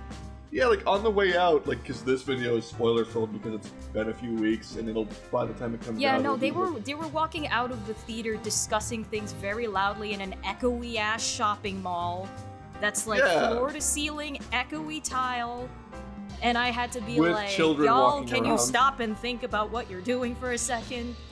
When will you learn that your actions have consequences? At least that got to him, because the mom friend finally snapped out of it and was like, wait! Oh my god! What have we done? I think we even pointed out, like, there are literal, like, children going towards the movie theater. So, like, can we please not discuss spoilers right here? Yeah. It was a lot of fun, but it was, like, also definitely a lot of that experience and why I had to see it at least once again by myself. Right. Was to refresh my memory, because a lot of it was definitely like the, like the cool vibe of like being with friends and stuff and seeing it for the first time, but a lot of that was definitely spent like watching everyone else to see how they reacted, especially with how loud they got. Yeah. Like and like me with you, I would keep nudging you like every time I was like, look, there's Moonracer. Oh god. Okay, so like, actually, if we can put a pin on that for a second, I do have things to say. However, that does remind me we should probably, before we forget, roll it back to Alita. Oh yes. Because she's the last of the main characters we haven't talked about, and I actually do have some. I do want to give some praise there, because I'll let you take the reins after this. But I was gonna say, as like real quick, my basic thoughts were, I thought she was gonna phone it in. I thought she was gonna be like, okay, it's gonna be, standard Hollywood, trying too hard without actually understanding what makes people like, like the, strong female characters and things like that, like legitimate strong female characters. And then it's like, no, she actually did a pretty good job with all things considered. Yeah, no, and actually, cause like the way that they did Alita in this, I like it a lot. Even though it's not, because here's the thing, again, because Alita doesn't show up very often, and when she does, it's always like the present day Alita, where she's like super self-assured, she's always knows what's going on, and it's like overall she always seems to have a cool head and a handle on things, sometimes even when Optimus doesn't. And I mean, like, it's a good thing to remember too that like they gave her room to grow as well, because I like how they made her a little bit more neurotic and kind of similar to Dee. She's very about like following the rules, and then on top of that, she's one with aspirations to climb that career ladder, and like she's so intense about it, and.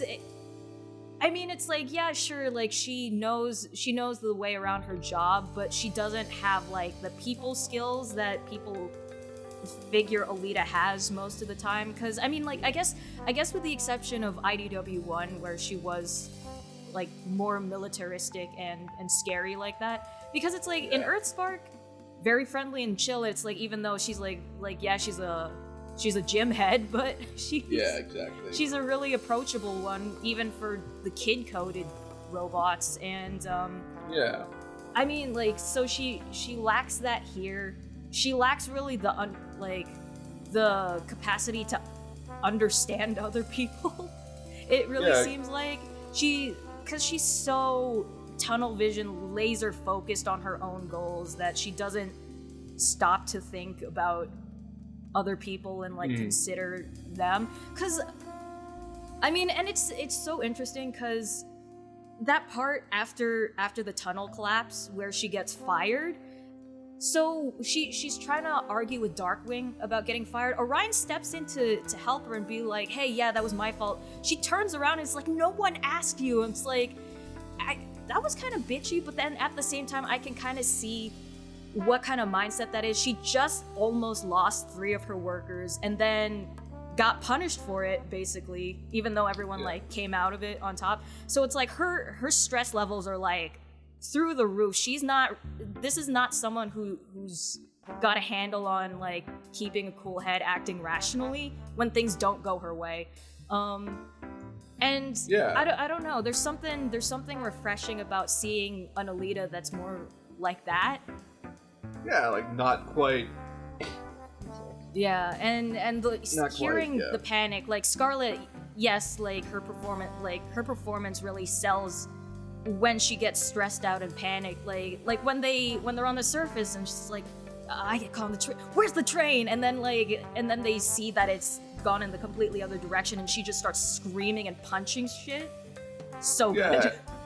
Yeah, and then like right before that, because for all the comments earlier about D and how on the nose all the casual threats of murder and stuff are, Alita throws hands early on. Yeah, she doesn't even threaten, she just does it.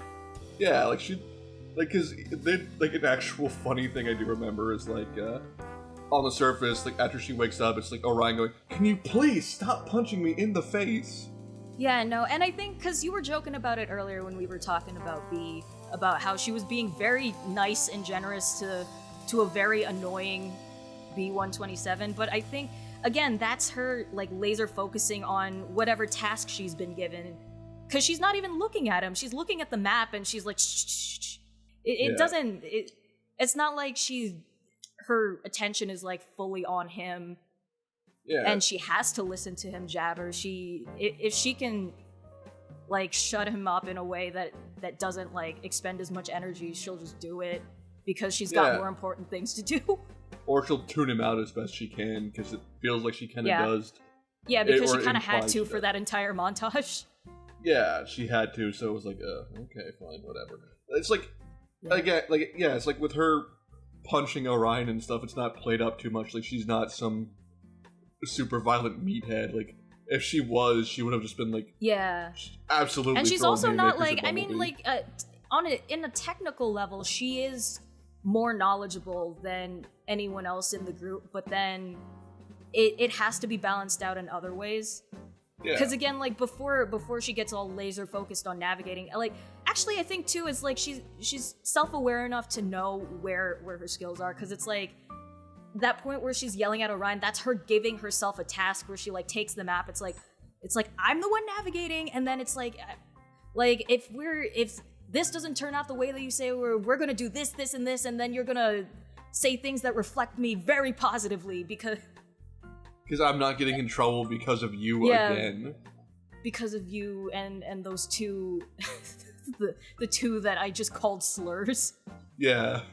Yeah, and actually too, because some people say that she didn't do much, and I'm not bothered by that. One, because, like, again, like you, I'm just happy she showed up. Like, you made a video previously about how this could have easily been an RC, and I agree, like, she's very prime RC adjacent, you know? Yeah, that's a good way to put it. Especially because she turns into a bike.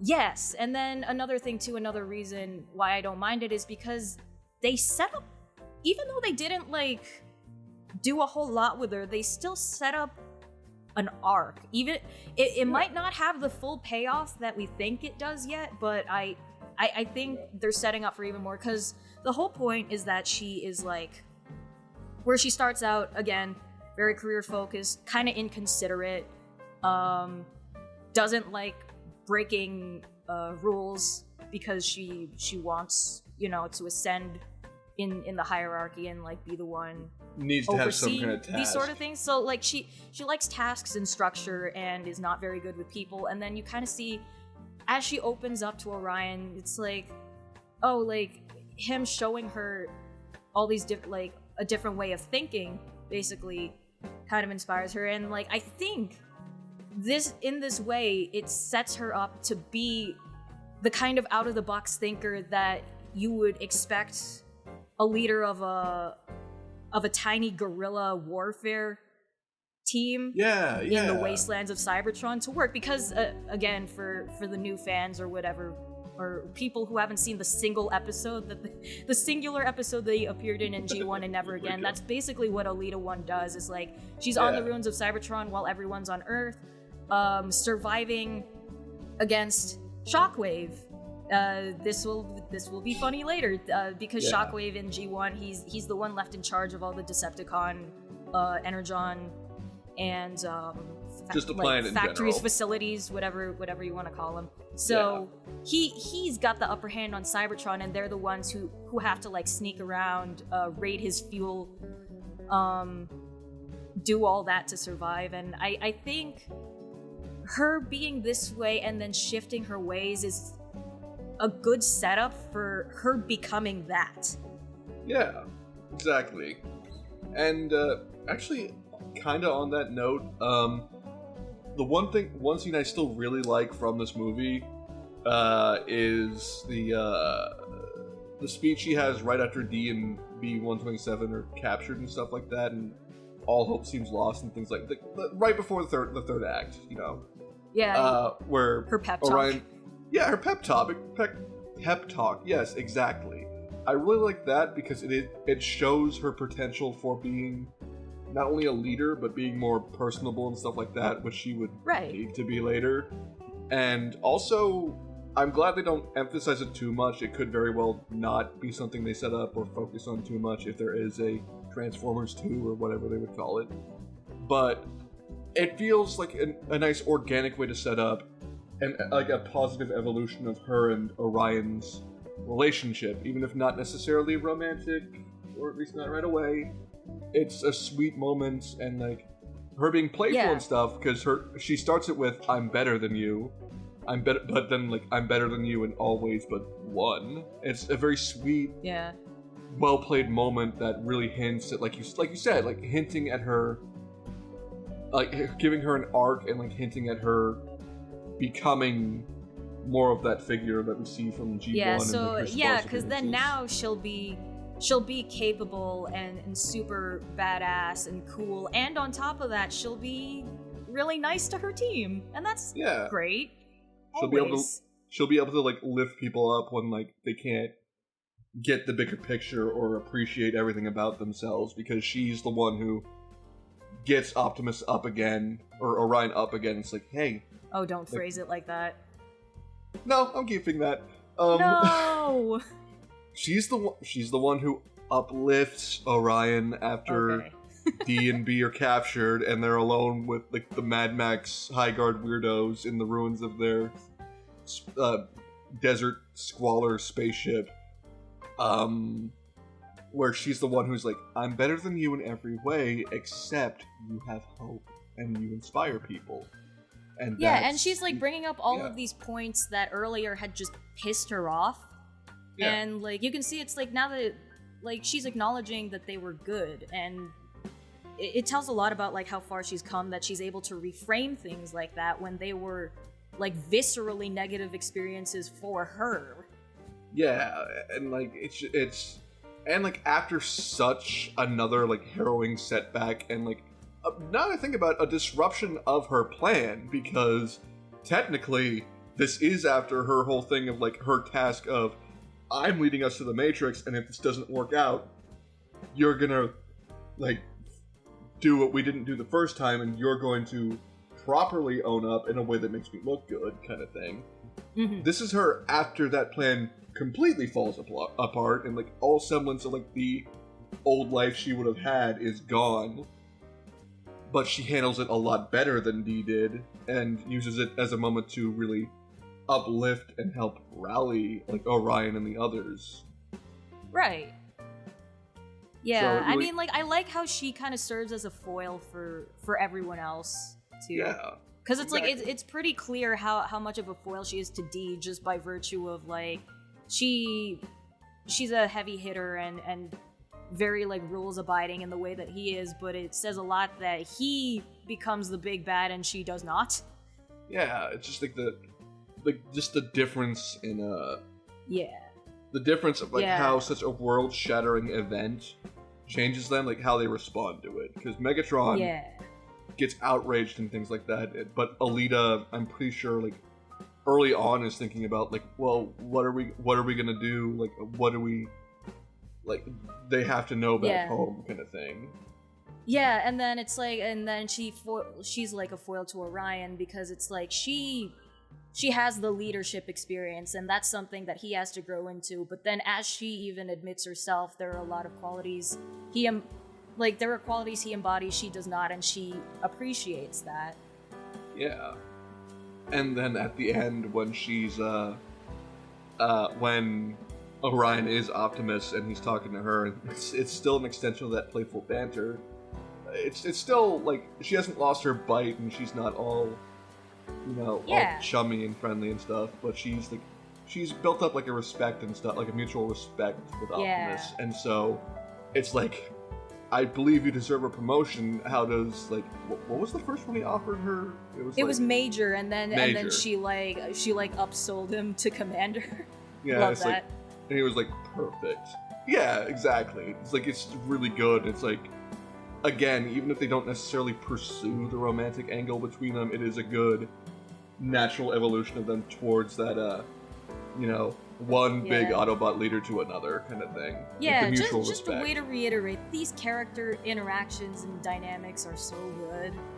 Yeah, like, again, even if there are some quibbles with, like, the plot and some, like I don't know if I would say pacing issues per se. I actually felt like it was the pacing itself was good. It's just, for established TF fans, there aren't going to be a lot of surprises, and there are some things to genuinely, like, critique, but, like, overall, like, the character stuff, when it's done well, is done really well in this movie, and that's, like, one of its major strong suits, I think. Yeah. Let's see, Oh, hi! I've got one about. We got more minor characters, but before I get to my ultimate, like, autistic hyperfixation, let me just talk about Shockwave real quick. Yeah, here we go. Okay, like, a lot of people think, I've heard a lot of people say that again, he's another one that it's like, okay, they just put him here as a guy people recognize. He didn't do much. Yeah. He, like, some people even go as far as to say is he's a little out of character, which, I mean, like, I can see that, but also I kind of like it.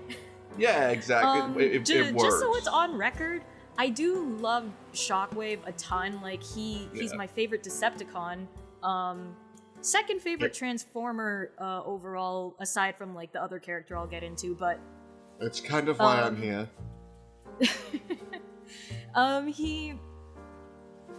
Despite all that, over any, like, out of any piece of media, like official media that characterizes Shockwave this way or that way. Like, there's one piece of non-official media that has stuck in my mind for literally a decade, at least, and that is Shockwave's Burden by Dr. Smooth. Where he's just this put-upon loser who's trying so hard and keeps getting bullied and fucked over. Exactly. And I'm just like, just seeing him kind of stumble around and be goofy in this movie, I'm like, ain't no way they got the Dr. Smooth reference. Yeah, exactly. I wouldn't doubt it, like, because that is like a core memory for like people of like our generation. I hate saying it like that, but it is the truth. people of our generation. My childhood looks at the timestamp and it was 18 years ago. Yeah, exactly. The date it was fucking published, and also you can tell because of how fucking low res the. Yeah, no, it doesn't go above like 480, if even that. I think 320 is generous. Yeah. Yeah, and I do want to say, just to be clear, it's like I get why his IDW origins are so compelling. Like Senator Shockwave is such a fascinating backstory for him, and like what followed after with the Emperata and the Shadow Play. And I bet a retelling of that in the future would be cool as hell. I don't doubt it, especially if it's at least as good as this movie. But yeah. I mean, like, there's just something so endearing about him when he's like unabashedly a fail guy, because like, here's the thing, something that I guess, I don't know if it's because I've been attached to him for this long, but some people consider his design intimidating and kind of like a lot scarier than some of the other Transformers. Because he's a one-eyed Cyclops with a gun. Or he's a Cyclops with like no other facial features with a gun attached to his arm. Right. And contrasting that with him just like eating shit every day of his life is just so funny to me. She punched me in the eye! I love that. Literally, like, we talked about how we were trying in vain to shush our group from being too loud and rowdy in the theater. That was the one point where I was like, yeah! And like screamed in the theater. Yeah, I was like, because I was right next to you, obviously, and I was like, you know what, I get it. Yeah, that was funny. Yeah, no, I get why people, like, not even just IDW, like people who like TFP, like IDW and Prime have really popularized that whole like unstoppable, unfeeling monster version of Shockwave, but I just think it's cute when he gets bullied. Yeah, and I mean it's more true to G1, which this is more or less an adaptation of War Dawn, so. Yeah, and I have a this isn't something I'm gonna like even meme about being like, oh, this has gotta be it. I just think it's like, it makes sense from like a character lineup perspective. So it's like you have him next to Soundwave, and there's got to be some kind of contrast in more than just their designs. They can't both be the unflappable badass. And I think Soundwave's kind of been established like from day one that it's like if any of these guys are like the coolest guy, it's Soundwave. So like, yeah, exactly. Sorry, Shockwave, you gotta be the one taking the L's. Yeah, and also Starscream by this point during those bits or like isn't there. He's one part of the people captured for whatever reason. Yeah. So it's like. Yeah, so I mean, like we are also just kind of used to seeing Starscream take L's because that's also part of his character. So even in this movie, they make fun of like the G1 scratchy voice. Quick aside, I'll let you keep at it, but one last quick quibble. Of all the casting decisions, Steve Buscemi as Starscream wasn't it. Like, he really didn't add anything to Starscream for my money. That's fair. Like he didn't do a bad job, but I am curious to hear the Tom Kenny cut because I hear some people in the early screenings got that. Yeah, but, I feel like I again, we never had a chance to see that. Yeah, I would have preferred. I think I would have preferred if they just kept Tom Kenny. Like, I don't think he's not bad at all, but I feel like Steve Buscemi Starscream just does not add anything or like worth. Yeah, no, I just like making jokes pertaining to his only other role that I know. I mean, I know he was in like the Great Lebowski. I don't. Yeah. The one bowling movie, but I haven't seen that one. So really, the only thing that I can be like is like, now I, Randall Monsters Inc. Boggs, am the new Decepticon leader. Or like the "How do you do, fellow kids" thing from Brooklyn Nine-Nine, or whatever it was. But anyway, back to Shockwave. I mean, like that was pretty much it. Like him getting punched in the eye, and like actually being kind of indignant about it was like the highlight of my opening night experience. Okay, I know, like we're trying not to get too scuffed here, but I am gonna point out. I'm sure you know where this is going. What? The fucking. I just love like the jokes about him and Alita that come out like in only the way it can with like fandom and stuff like that. With people saying that she pegs him. Yeah, exactly. And it's like we misheard. We almost immediately had a Mandela effect moment that had to be corrected when you saw the movie the second time. Where it was like, actually, let me explain this so it's not like too. I'm gonna try to be concise about it. So the line in the movie, because what ends up happening is that Alita reroutes an Energon, or not an Energon train, they find out it's an Energon train, but a waste disposal train, back into the city and crash it into Sentinel's tower, and like she's got Shockwave and Soundwave with her in the front. And like she never really talks to Soundwave, but she like looks back to Shockwave and is like, "Buckle up, Blinky, it's about to get messy," or whatever the fuck. And she specifically said, "Buckle up, Blinky." But me and Knight, the first time, heard "Strap in, Blinky." Yeah. So then from that point on, we were like, "Oh, he wants the strap, all right." Yeah, it's like, "Strap in, Blinky." "Yes, mommy." Or, no, I think what I said, like, whispered to you in the theater was like, "Step on me, mommy." Yeah, no, I do remember that. I think that's why I ended up misremembering it. Yeah, I accidentally Mandela affected you with one of my... Yeah, and then I Mandela affected you in return because I thought that I was so convinced that it was that, and it wasn't.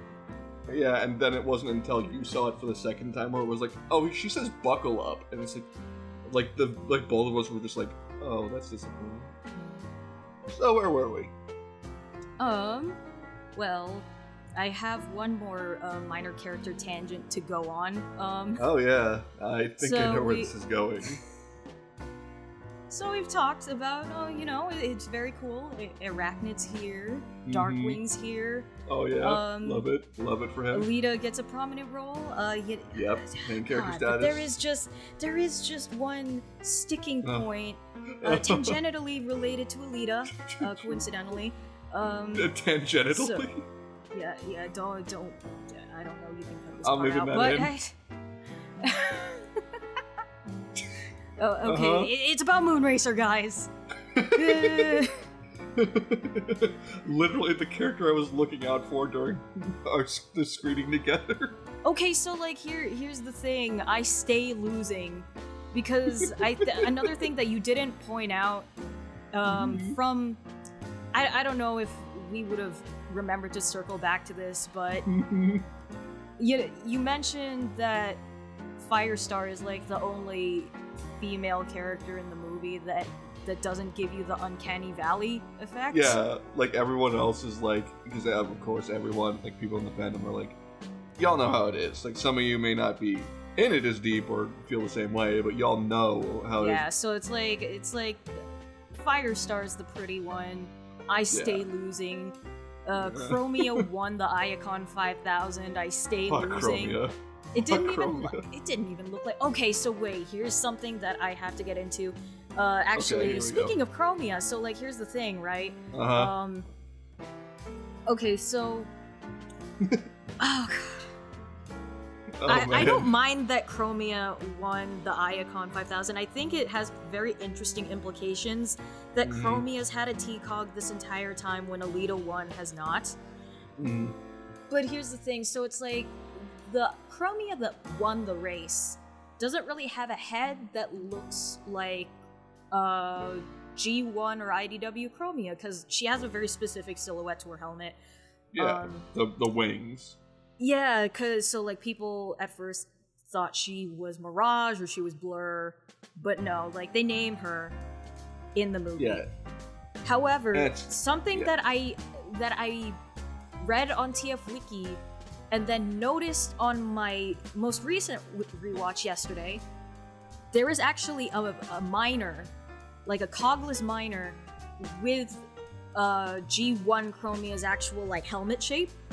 And like here's the thing, so I'll come back to that later, but then also Moonracer, first of all, I'm glad she got a speaking role. I know it's uncredited, but I'm like 90% sure it's Ginny Chung, the one who voiced RC and Chromia, because all of those female background characters sound identical. I just gotta say. Yeah. Okay, so the trading card, right, kind of confirmed that the green female character who, at the end, when Orion comes back, is like, Sentinel told us you died from your race injuries. Like, that is supposed to be Moonracer. Like, she's named on the trading cards with that model. Like, that is Moonracer. But the thing is, that's not the shade of green that people are used to seeing Moonracer in. She's more of like a teal, mint green. Some people thought that the one that spoke in the movie was Hound, but like a girl Hound. And they just gender swapped Hound. But here's the thing, earlier in the film, I kept noticing that one background character that you pointed out to me on our first watch as Moonracer, because it was the correct shade of green, but you don't really get a clear shot of her head, because it's like that point where you point her out, like, it was obscured so you could only see, like, her legs. Yeah, characters and then there's another by. scene where you see a bot with that same color scheme in the background after, again, like in that scene where Orion comes back to the miners, where he punches Darkwing out and he hits the arcade cabinet.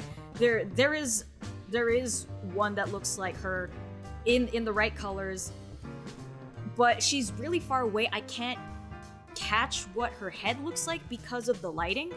And then later you see that Moonracer, like the actual Moonracer, has been like by Orion the entire time. And then, oh my god, dude, we finally see a clear shot of that one fucking female character model that is the color that Moonracer is supposed to be. Guess what head it is?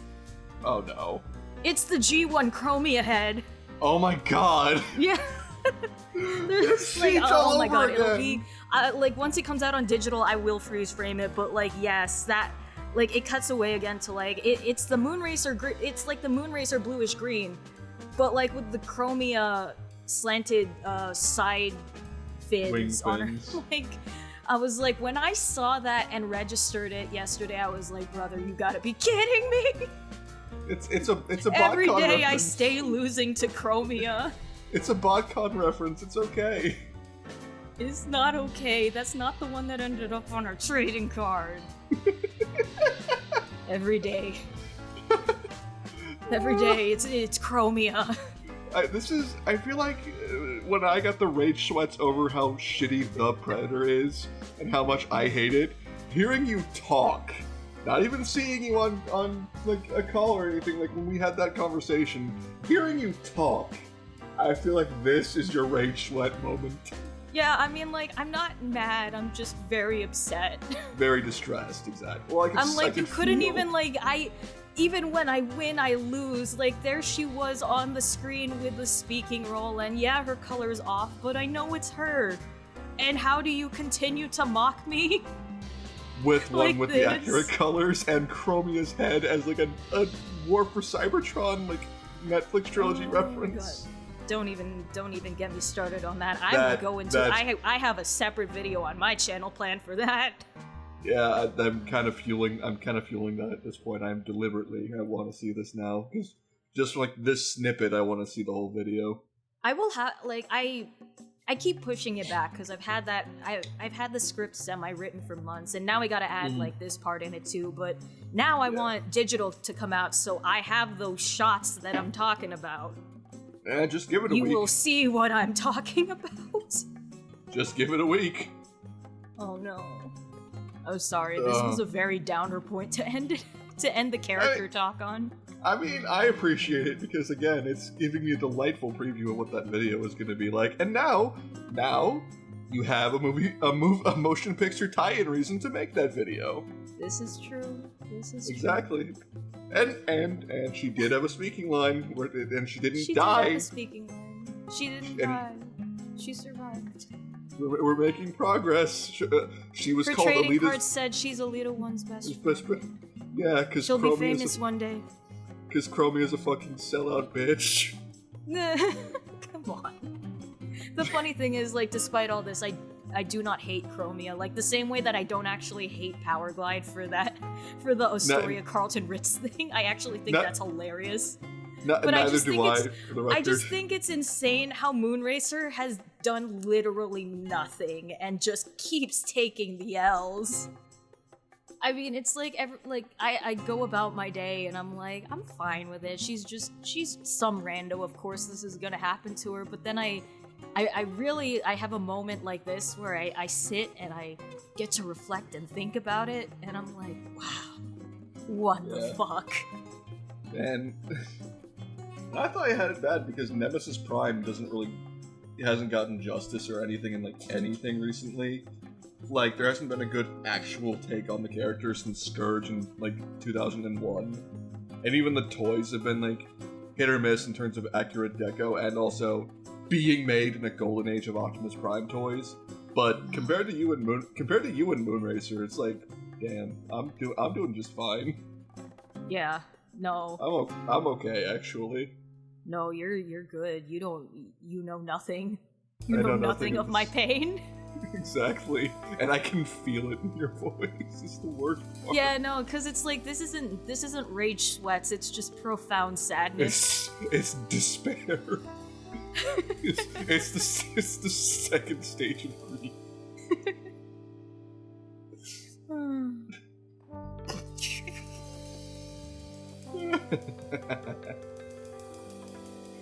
Why did they have to name her like the fucking stop motion lion from Rudolph? Yeah, it's like even when they get the name back, they don't have an excuse. They just keep dunking on her, or like not even actively dunking on her, except in like the Netflix trilogy. But that was the most insulting of all. Yeah, and they technically referenced it in TF1 apparently. I hate this. I know. I hate it here. I take it back. This movie's caused me nothing but grief. And you saw it again yesterday. You paid 3 times to suffer, and remember that Moonracer is still just an extra.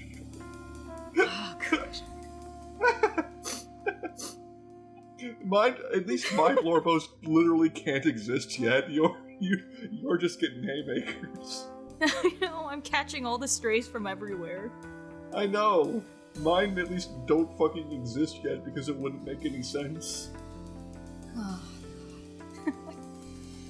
Anyway, any other things we want to cap this off with?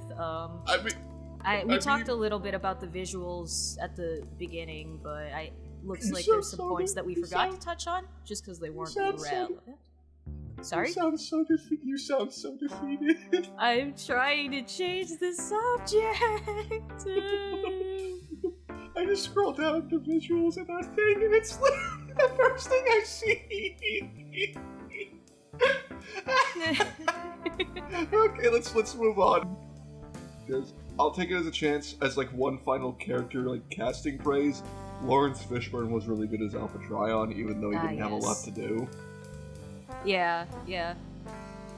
It's not really super faithful to past interpretations of Alpha Trion, I don't think. He usually has a little bit more to him. And also he also just didn't have much to do in general, but he was really compelling anyway, I think.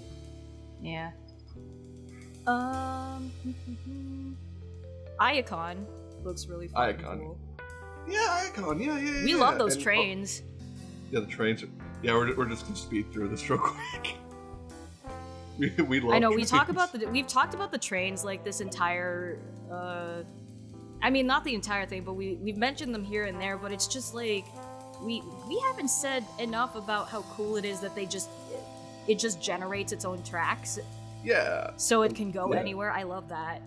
I doubt it was intentional. I bring up that it reminds me of, like, the time-traveling train from Den-O. But, obviously even divorced from that, like you, because you have no idea what I'm talking about. Yeah. I'm sure. But it's like, it is such a cool idea, and I do like the world building of, like, the trains with self-generating tracks, and, like, on the surface world, actually, like, the first thing you see is, like, moving, like, the landscape moving. Yes, the living planet deal. Yeah. Cause also too, before I also just want to, like, talk about how interesting the buildings are. Because for Icon, what I'm actually, I mean, I might have just be misremembering this, and it might just be, like, the angle of the camera just spinning out, but were some of those buildings, like, structured upside down? No, I think so. I think they were. That's really cool. Yeah, no, and it makes sense too because they are underground. They can build on, I guess, the top side of whatever level of the planet they're on. Yeah, true. And, like, yeah, I don't know, maybe there's just been some shifting and stuff like that from, like, the fallout of, like, the whole coup with Sentinel or whatever. I don't know. It is interesting because it does, especially for what could have been a very cold, uninteresting, metallic world, it does help, like, in ways to make it feel, like, alive and things like that, and, like, there's an actual proper civilization living there. It's not just, like, even in G1, even when it was alive, a cold, sterile gray and blue planet. Mm-hmm. Yeah. And the thing I appreciate, aside from, like, what we've already mentioned about the trains, is, like, how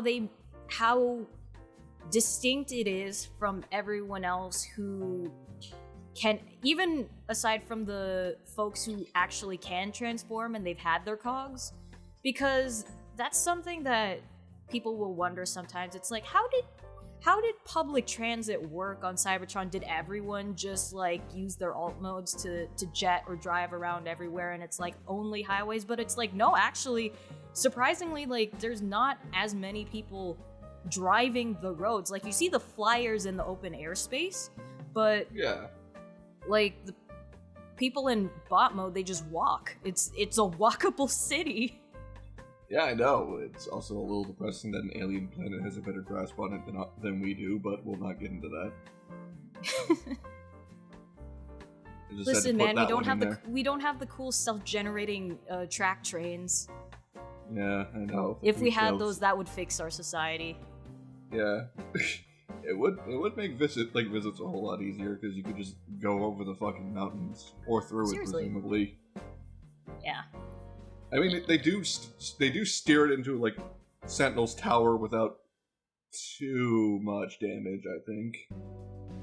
Yeah, so no, because I mean, like, they do mention that the trains are supposed to be autonomous, at least the ones that go to the surface, but I'd presume the ones just doing public transport also. Yeah. Just because, I would imagine that they don't necessarily need, like, traditional conductors. Yeah, because why would they? Yeah. So I think, like, because on one hand, yeah, it might be harder to get into the drive, like, the cockpit or whatever you call that on a train, but, like, once you're in, all you have to do is a manual override to reroute everything. Yeah, and it's big enough that in the final battle, like, Elita, Soundwave, and Shock, it's a tight fit, but Elita, Soundwave, and Shockwave can fit up there, so I don't know. Yeah. So what do we want to close on then? Because, I mean, other than, like, the environments and stuff like that, there's not... I mentioned the 13, all I can really bring up is, like, other than Alpha Trion, who, other than Alpha Trion, obviously, I mean, Megatronus was a major inspiration to Megatron, obviously, but, like, there's not... They were in, like, flashbacks, mostly. There's not a lot to talk about. Right. Yeah, no, I mean, like, Megatronus looks cool as fuck, because, I mean, the Fallen, when he was first introduced, did look cool as fuck, but yeah, I don't know. I think they did a good job in this movie making him actually look heroic. Yeah. Because sometimes I like see a design for the Fallen that it's like, this dude looks like really scary. He was a good guy at one point. Yeah, exactly. Whereas like the IDW/online version where he looks like Prime Megatron and complete with like red eyes and stuff already. Even before that's ridiculous. Yeah, no. Even before he fridges his own girlfriend, yeah. Yeah, no, it's like I see that and I'm like, there's no way. There's no way. And like, you're telling me Optimus is the one who's reincarnated? No. Yeah, I was gonna say I'm glad they included like Zeta from War for Cybertron as like the 13th Prime because it's like and I know it's weird because it's like in a lot of continuities, Zeta is the same person as Sentinel, but like no, they needed this. Yeah, no. but yes, movie good. Definitely not quite Spider-Verse for Transformers fans, but we're stepping in the right direction. I think still. It fills me overall, with hope. Yes, exactly. And I think I'll say, overall, it is probably the best one overall, but that doesn't necessarily say a lot if we're being entirely honest. I know. But we've gotten like 2 decent movies at this point. Yeah, arguably 3, depending on how you feel about. Arguably 3 or 4. It depends on how you feel about Rise of the Beast and Dark of the Moon. Your mileage may vary. How about I thought you were gonna say Rise of the Beast and 07. Oh, you weren't including 07. Okay. Wait, what? I said, oh, you weren't including 07. Okay. Oh. Okay. But there you go. Point being, maybe yes. I can't count. My despair made me lose brain despair. cells. It's okay. But I feel like that's like still emblematic of like the point though of like, look, it's not mind-blowing, it's not quite Spider-Verse quality, but it's getting there. There's a lot of potential and it inspires hope for better with future movies, so hopefully hopefully the G.I. Joe crossover movie isn't too bad. Right. Hopefully it doesn't lower the bar too much so that if somehow TF1 does well enough for there to be a TF2 anyway, hopefully the bar isn't lowered again by that point. God, I hope they just call it Transformers 2. That would be so funny. I hope so as well. Like, because they like make TF1, like it makes sense the way they kind of tied in the movie. I do think it would be hilarious if they just stuck with it and the next one was called, I feel like it might be like One Shall Stand and then One Shall Fall or some shit like that if they make 2 more. That's probably like the line they would go. They'd do like the Spider-Man home thing. But, yeah. It's Transformers 1, Transformers Shall, and Transformers Stand. Transformers Shall is wild. Transformers Shall. It sounds like the fucking cryptic crab meme. It's like you're immortal, but you have to spend the rest of your life as a crab, only answering big questions. Perhaps. Now I need an edit. Now I need an edit from you or somebody where it's just like the same font, Transformers Shall. Love that. I don't know if I love that or Transformers 2 more. Yeah. But yeah, not quite. Yeah, I will say, not quite Spider-Verse quality again, but definitely a step in the right direction and another, more objectively good movie, especially compared to the, Jonkler 2 out at the same time. Compared to the Jonkler as Moist Critical himself confirmed. Thank you, Charlie. Definitely. Thank you, Charlie. It's a step in the right direction, I will say that. So, do you have anything else you want to say, in summation before we call it good here? Bully Shockwave and give Moonracer nice things. I think that's a good enough point to end on, actually. And good night. Bye.